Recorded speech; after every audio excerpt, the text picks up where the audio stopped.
The Haute route is a legendary trekking route through the Alps that connects Mont Blanc with the Matterhorn. There's nothing like it. It's the most scenic trek in Europe. For hikers, it's a short season, typically less than 3 months, and conditions can vary immensely in that short time frame. So let me walk you through the season and spell out some of the advantages and disadvantages of each month. Then you decide what time frame works best for you. June is wet throughout the Alps, and at higher elevations that precipitation often means light snow. Occasionally we'll see some hikers on the Haute route in late June, but you need to be aware that many of the higher passes will be snowbound through about the first week in July. In a normal snow year, the first crossing of the Proflerie, Louvie, or Forcleta Pass occurs around July 5th, and you may still have some passes with snow up to your hips. The earliest I would recommend starting on the Haute route would be July 1st, and even then you may have to reroute a day or two. Once the snow is off the trail, July offers wonderful conditions.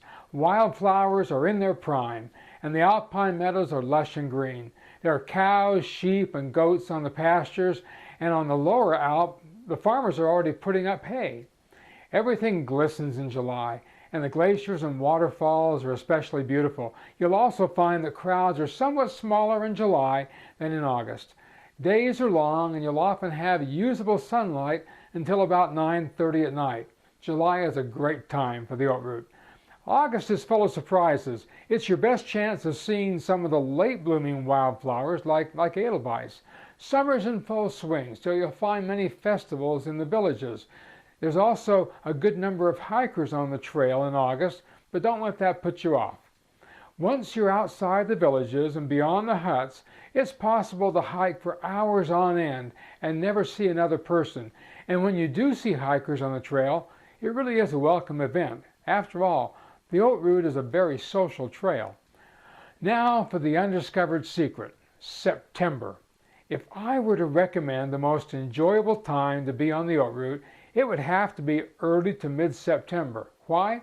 Well, first, because you have the best weather. That's right, September has less rain and a more stable weather pattern than either July or August. The trails are almost empty. I can recall hiking all day and never seeing more than a handful of other hikers. Days are still long enough to enjoy plenty of hiking, and the sun doesn't set until about 7:30, with usable daylight until about 8 p.m. At the higher elevations you have early fall colors, and the larches are turning a lemon yellow. Wild raspberries are perfectly ripe, and with no bears in the Alps, somebody's got to eat them. Because the crowds of August are gone, some restaurants and the tourist services have already closed for the season. But those that are open are especially welcoming, and they offer a higher level of service and some exciting menu choices like fresh game, things you would never find in August.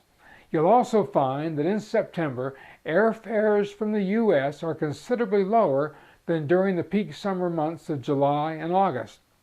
So, you can have a great experience on the Haute route in July, August, or September. Take your pick, but do make your plans early. Space on our guided tours is limited. By planning ahead, you have the best opportunity to get exactly the trip you're looking for. If you're ready to plan an adventure on the Haute route, give us a call. Whether you choose a fully guided or a self-guided trip, it is the trip of a lifetime. I'd love to have you join us in the Alps this summer. This is Greg Witt for Alpenwild. See you on the trail.